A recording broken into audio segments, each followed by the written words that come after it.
क्या आप middle class हैं? क्या आपकी सालाना इनकम 12 लाख है? तो समझो आपकी बल्ले बल्ले। आपका देश के विकास में शून्य योगदान रहेगा।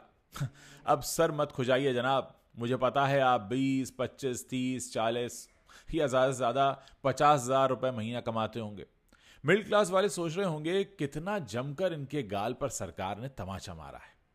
क्या आपको पता है इस दुनिया में सबसे ज्यादा पिस्ता कौन है? शायद हम में से ज्यादातर लोग बस एक ही जवाब देंगे, मिडिल क्लास। भाई ये बात तो 100% सच है।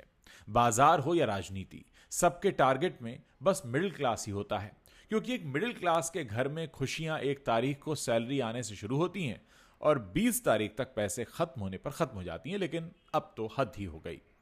मिडिल क्लास वालों का मजाक बना दिया गया देश में। जब सालाना इनकम 12 लाख है ही नहीं तो शून्य टैक्स किस काम का? मिडिल क्लास कितने ही वर्षों से मन मार कर बैठा था। सरकार चाहती है कि उसकी इच्छाओं को पंख लग जाएं। वो अमीर नहीं हो सकता लेकिन अमीरों की नकल तो कर ही सकता है। पर्सनल लोन लेकर अपनी इच्छाओं को पूरी करने वाले मिडिल क्लास की सारी जिंदगी ईएमआई भरते भरते और अपने सिविल रिकॉर्ड को मेंटेन करते करते गुजर जाती है। तो दोस्तों, आज के इस वीडियो में हम आपके लिए लेकर आए हैं मिडिल क्लास का दर्द। मैं दावे के साथ कह सकता हूं आज का ये वीडियो देखकर आपकी आंखें खुली की खुली रह जाएंगी। आपको समझ आ जाएगा कि मिडिल क्लास क्यों सपने देखना नहीं छोड़ता, हमेशा रगड़ते रगड़ते सपनों का पीछा करता है। इसीलिए इस वीडियो को एंड तक जरूर देखें। तो आगे बढ़ने से पहले हमारे चैनल को आप सब्सक्राइब करें और इस वीडियो को लाइक करना मत भूलिएगा। नमस्कार दोस्तों, मैं हूं उज्जवल त्रिवेदी। आपका बहुत बहुत स्वागत करता हूं। हम बात कर रहे हैं देश के मिडिल क्लास के दर्द के बारे में। तो सबसे पहले जानते हैं मिडिल क्लास की परिभाषा। इसे ध्यान से सुनिएगा।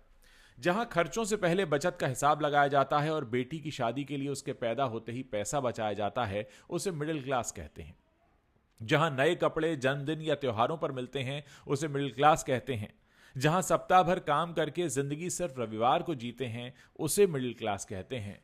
जहां मेहमानों के आने पर ही कप के नए सेट, नए बर्तन निकाले जाते हैं, उसे मिडिल क्लास कहते हैं। और जहां बेहतर कल की उम्मीद में हर रोज मरते मरते जीते हैं, उसे मिडिल क्लास कहते हैं।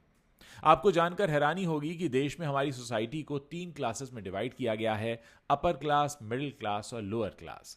लेकिन हम आज सिर्फ मिडिल क्लास के बारे में ही बातें करेंगे। दोस्तों, मिडिल क्लास फैमिली का मतलब दिखावे का सारा सामान उपलब्ध होना पर दिमाग हर समय उलझा रहना, ऑफिस की झिकझिक से लेकर बीवी बच्चों की किचकिच तक। और मिडिल क्लास 20-25 साल के लड़के की फ्यूचर की बात करें तो मिडिल क्लास लड़के बेचारे पढ़ना कुछ और चाहते हैं, पढ़ाया कुछ और जाता है, बन कुछ और जाते हैं, पसंद किसी और को करते हैं, प्यार किसी और का मिलता है, शादी किसी और से हो जाती है, चाय बना लेते हैं, कर्ज लेने और देने में जरा सी भी देरी नहीं करते, रिश्तेदारों को शहर घुमाने की जिम्मेदारी भी इन्हीं के कंधों पर होती है। और हाँ, एक खास विशेषता होती है इन मिडिल क्लास लड़कों में। 5G फोन लेने में इन्हें साल भर लगता है। गैस भरवाने की जिम्मेदारी, सुबह दूध और शाम की सब्जी लाने जैसी कठिन और दर्दनाक काम भी इन्हें करने होते हैं। खुद की प्रेमिका की शादी में नागिन डांस करने का गौरव भी केवल इन्हें ही मिलता है। दोस्तों, शायद मिडिल क्लास लड़कों की एक और विशेषता सुनकर आपको हंसी जरूर आएगी। ल्यूसेंट, जो कि एक इंग्लिश जीके की बुक है, मिडिल क्लास की जिंदगी में उस गर्लफ्रेंड की तरह होती है जो साथ तो रहती है लेकिन समझ कभी नहीं आती। रीजनिंग के प्रश्न चुटकी में हल कर देने वाले ये मिडिल क्लास लड़के खुद की जिंदगी की समस्याओं में उलझे रह जाते हैं। घर और अपनी जान से किसी लायक बनने का वादा करने निकले ये मिडिल क्लास लड़के जब तक लायक होकर घर लौटते हैं तब तक उनकी जान 2-4 जानों की जननी बन चुकी होती है। पापा की बेइज्जती इन्हें कतई पसंद नहीं आती। पापा से खूब फटती भी है। मम्मी से अक्सर रूडली बात करने के बावजूद मां के गोद में सिर रखकर रोने वाले ये लड़के बहुत कमजोर होते हैं। जिम्मेदारियां जल्दी निभाना सीख जाते हैं। रिश्तेदारों के तमाम अड़ंगों के बावजूद माँ बाप का विश्वास कैसे बनाए रखना है, ये भी इन्हें बखूबी आता है। चीटिंग कभी कर नहीं पाते क्योंकि मौका नहीं मिलता। इश्क करने की औकात ही नहीं क्योंकि रिजेक्शन झेलने की हिम्मत नहीं। कोई इन पर यू आर चीप का आरोप नहीं लगाता क्योंकि इनकी शादियां अक्सर अरेंज होती हैं, ऑफ कोर्स रिश्तेदारों द्वारा। इनका इश्क अक्सर अधूरा रह जाता है। इनके सपने, इनकी जिंदगी सब अधूरी रह जाती है। लेकिन आपको बताना जरूरी है कि एक इमोशंस आज भी हमारी सोसाइटी में इन्हीं मिडिल क्लास की वजह से बचे हुए हैं।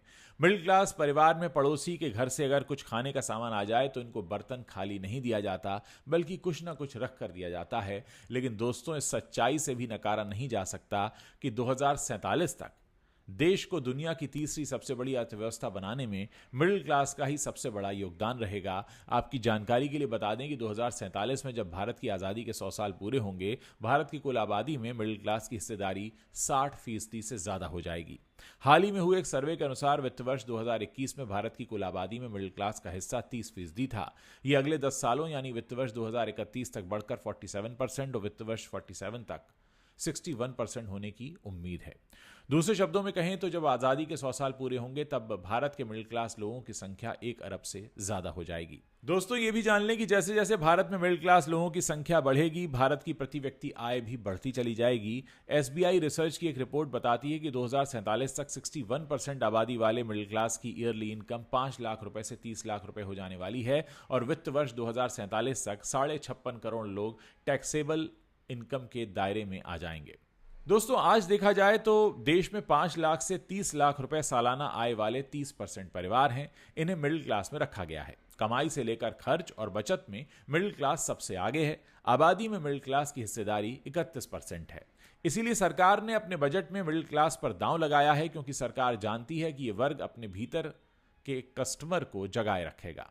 शॉपिंग का नशा पैदा करे, मनचाही वस्तुएं ऑनलाइन मंगवाए, वो फैमिली सहित होटल रेस्टोरेंट में ज़्यादा जाए और सादगी से रहकर ज़रूरतों को सीमित रखने का गांधीवादी विचार छोड़ दे। चादर देखकर पैर पसारने की बजाय लंबी चादर खरीदे, घर का रिनोवेशन करे, नया फर्नीचर, नई गाड़ी खरीदे और सबसे खास बात कि मिडिल क्लास पैसा जमा करने की बजाय देश विदेश की हवाई यात्रा करे, अपना लिखित स्टैंडर्ड सुधारे। चार्वाक दर्शन में संस्कृत में एक श्लोक आता है, यावत जीवेत सुखम जीवेत ऋणम कृत्वा घृतम पीवेत। इसका मतलब होता है जब तक जियो सुख से जियो, कर्ज लेकर घी पियो। मतलब मनी को तिजोरी में रखने के लिए नहीं बल्कि बेफिक्री से उड़ाओ, क्योंकि कंजूसी में कुछ रखा नहीं है। एक कहावत है, सूम का धन चंडाल खाए, पापी हाथ मलता रह जाए। इसलिए जो मन करे उधारी में खरीद कर EMI भरता चला जाए। अमेरिका में लोग आगामी 10 से 20 वर्षों की संभावित इनकम का अंदाज लगाकर सारी चीजें EMI पर खरीदते हैं। भविष्य के लिए रुकने की बजाय आज ही सब कुछ हासिल कर लेते हैं। वैसे चलते चलते आपको एक जानकारी देना जरूरी है कि आजकल जिन प्रतिभाशाली 24-25 वर्ष के युवाओं का कैंपस सिलेक्शन होकर एकदम से 15-20 लाख का वार्षिक पैकेज मिल जाता है, वो बचत की नहीं सोचते। मानसिकता में बदलाव आ गया है। प्रधानमंत्री मोदी भारत को 2047 तक पूर्ण विकसित देश बनाने की बात कहते हैं। ये तभी होगा जब मिडिल क्लास अपनी नैरो माइंडेडनेस को त्याग कर पैसा फूंकने लगे। मिडिल क्लास को 12 लाख रुपए तक की इनकम टैक्स छूट देकर वित्त मंत्री ने संदेश दिया है कि अपनी डिस्पोजेबल इनकम को दिलदारी से तुरंत खर्च करो, खाओ पियो और मौज करो। ये इसलिए जरूरी है ताकि देश में धन का फ्लो बढ़े और ज्यादा से ज्यादा पैसा इस हाथ से उस हाथ में जाए। इकोनॉमी में जान लाने के लिए जरूरी है कि मांग बढ़ाई जाए। जब कंजम्पशन बढ़ेगा तो इंडस्ट्रीज का प्रोडक्शन भी बढ़ेगा। इंडस्ट्रीज का प्रॉफिट बढ़ेगा तो अधिक लोगों को रोजगार मिलेगा। तो दोस्तों ये थी जानकारी भारत के मिडिल क्लास के बारे में। उम्मीद करते हैं वीडियो आपको पसंद जरूर आया होगा। मिलते हैं अगले वीडियो में, तब तक के लिए जुड़े रहिए हमारे साथ, हमारे चैनल के साथ। और हाँ, लाइक शेयर और सब्सक्राइब जरूर करें। धन्यवाद। और हाँ, जाते जाते मेरे वीडियो के नीचे कमेंट करके जरूर बताइएगा कि क्या आगे भी आप इस तरह के वीडियोस हमारे चैनल पर देखना चाहते हैं। मुझे आपके कमेंट्स पढ़ने की प्रतीक्षा रहेगी।